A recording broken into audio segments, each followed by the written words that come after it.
झाले चर्चा झाली मागच्या वेळेस जी मीटिंग अमित देशमुख जी सोबत जी झाली होती त्याच अनुषंगाने आज सोलापूरसाठी एक वेगळा प्लॅन करणं महत्त्वाचं होतं आणि तो आज या ठिकाणी आम्ही केला आहे। ताबडतोब शासनाशी पण आम्ही संपर्क साधला। मग एक महत्त्वाचं इंजेक्शन आहे टॉसिलिझुमॅब, ज्याच्यामुळे क्रिटिकल पेशंट्स लगेच आटोक्यात येऊ शकतात आणि त्यांचा जीव वाचवू शकतो।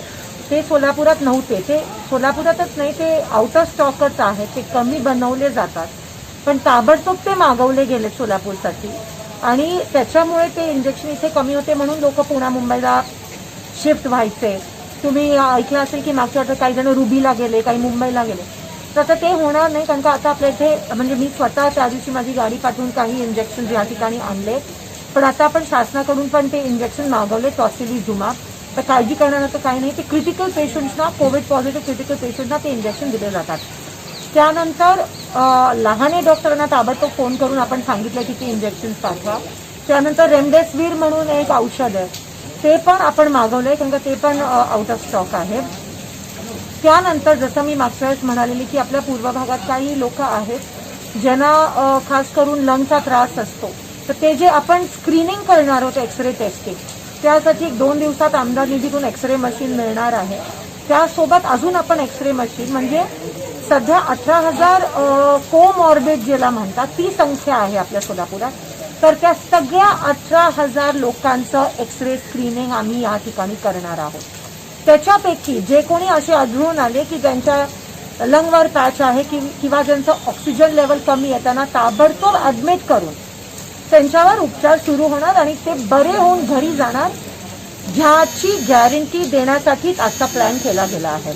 अर्धे लोक उशिरा येतात, त्यांना माहीत नसतं पॅच असतं, O2 लेवल कमी असतं, हे माहीत नसतं, म्हणून यासाठी एक्सरे खूप महत्त्वाचा झाला आहे। जे थर्मल टेम्परेचर आता ते राहिलं नाहीये, कारण का ते टेम्परेचर कधी कधी वाढत पण नाहीये कोविड असतं तरी, पण एक्सरेने 100% कळतं की कोविड आहे का, निमोनिया आहे का, सॅरी आहे, आणि वेळेत जर ट्रीटमेंट झाली तर ह्याची लागण पण होणार नाही आणि माणूस व्हेंटिलेटरवर जायची गरज पण नाहीये। फक्त ऑक्सिजन मशीन, अँटीबायोटिक आणि पॅरासेटामॉल ह्या 3 गोष्टी देऊन तो परत घरी येऊ शकतो। ह्यामुळे एक महत्त्वाची गोष्ट अशी होईल की आपली जी डेथ रेट आहे, मॉर्टॅलिटी रेट म्हणजे मृत्यू दर आहे, तो खूप प्रमाणात कमी होईल आणि केसेस पण ह्यामुळे कमी होतील, कारण का लागण कमी होईल आणि जी भीती लोकांच्या मनात आहे ती पण कमी होईल, कारण का एक्सरे केले जातील आणि त्यांना डायरेक्टली सिरियस स्टेजमध्ये नाही, पण अगदी माइल्ड असताना तरी आपण त्यावेळेस ट्रीटमेंट देऊ शकतो। तर हे आज महत्त्वाचे निर्णय। 2 दिवसात आपल्या इथे स्क्रीनिंग सुरू होणार आहे। स्क्रीनिंग झाल्यानंतर जे पेशंट आढळतील त्यांच्यासाठी पण बेड्स वाढवण्याची, हॉस्पिटल ताब्यात घेण्याची, काही गव्हर्नमेंटच्या मदतीने करणं, ह्याच्यावर चर्चा झाली। आणि दुसरी महत्त्वाची गोष्ट म्हणजे प्रायव्हेट डॉक्टर जे आता प्रॅक्टिस करत नाही ते देखील त्यांची टीम आपल्याला मदत करणार आहे ह्या पेशंट्सना वारंवारी जाऊन बघायला, त्यांची काळजी घेणं आणि त्यांच्या इथे योग्य ते उपचार देणं, त्यासाठी आपल्याला प्रायव्हेट डॉक्टर्स पण मदत करणार। तर हे 3 सकारात्मक निर्णय झाले आणि आपल्याला हे सगळं येणाऱ्या 2-3 दिवसात प्राप्त होऊन आपण स्क्रीनिंग सुरू करू। ताज्या बातम्यांसाठी लोकप्रधान चॅनलला सबस्क्राईब करा आणि बेल आयकॉनला क्लिक करा।